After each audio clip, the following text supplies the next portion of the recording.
Well, I think if we're solving a real problem and it's at scale, then I think it's a compliment. I think the most important thing that is going on in crypto is understanding what is real and what is just hype.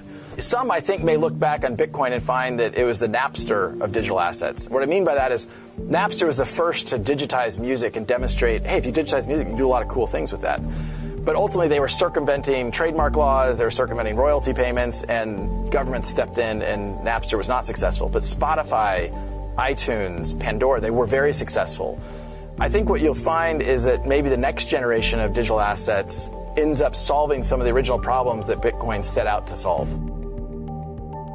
I decided we were going to send $10,000 to California today. The fastest way for us to do it would be to drive to the airport and fly it there. That's a crazy thing to think about when you're in the age of the internet and we're used to information on demand. When we think about the customers that have come on board, it's because we're solving that real problem. We're changing the nature of a payment taking days to settle to California to seconds. So we now have well over 100 customers ranging from some of the biggest banks in the world to payment providers to the Western Unions and MoneyGrams, Linlan Pay out of China. How many banks? It's over 100. I actually don't know the exact number now. Last time we announced it publicly, we said over 100. We'll probably announce the next one when we get to over 200. We're signing up more than a bank a week now. Well, we've had one that we can talk publicly about is we have one corridor run by SEB, which is one of the first or second largest bank in Sweden, has done over $1 billion USD equivalent through one corridor. So while on the global macro scale, that we're still just getting started. I think we're on mile 1 of a marathon. But we've crossed that starting line. Like, this is real activity in production systems where customers are really benefiting from that. We clearly have a long way to go, and the overall maturity of the digital asset market, I think, has a long way to go.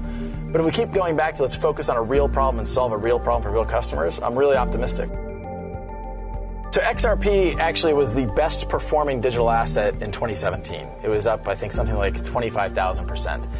The excitement around digital assets is because I think you're solving a real problem. And I think one of the things you saw happen, particularly last December, is there's understandably concern about regulation and what does that mean for digital assets. From the get-go, Ripple has worked with regulators, and we have worked with regulated institutions like banks where there isn't regulatory uncertainty. And so we have found that part of the reason why XRP has performed well is because people realize, hey, wait a minute, back to your question, is XRP the next Bitcoin? If we work with the system to solve this problem, and we can solve that problem at scale, a problem measured in the trillions of dollars, then there's a lot of opportunity to create value in XRP.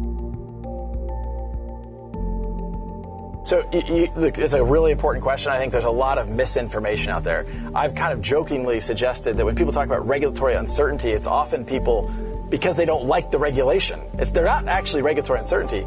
If you think about a XRP transaction from one regulated financial institution, a bank or a payment provider, they're doing what's called a KYC check, which references Know Your Customer. There's a global regulatory framework around KYC. That's at both endpoints of an XRP transaction, into and out of. So I think the regulatory certainty actually is much better than people realize. It's just educating banks, regulators about how it actually works. Now, the volatility point is also a good one. XRP has clearly been volatile, as all digital assets have been. The nature of how an XRP transaction works, though, it's 1,000 times faster than Bitcoin. So the volatility risk you're taking around XRP is only for 3 seconds. So the volatility risk ends up being very, very, very, very small because it's so fast. Well, I think any payment provider, we're really trying to solve that cross-border payment transaction. So if you're going, we talked earlier about the US dollar to the Mexican peso. It's one of the corridors we have live with XRP today. You can hold a US dollar, sell that dollar, and buy XRP. In 3 seconds, you can move that XRP to Mexico and then sell the XRP and buy the Mexican peso. Whether you're a bank, a payment provider, eventually even corporates can take advantage of a dramatic decrease in cost and a dramatic increase in speed and how those transactions work.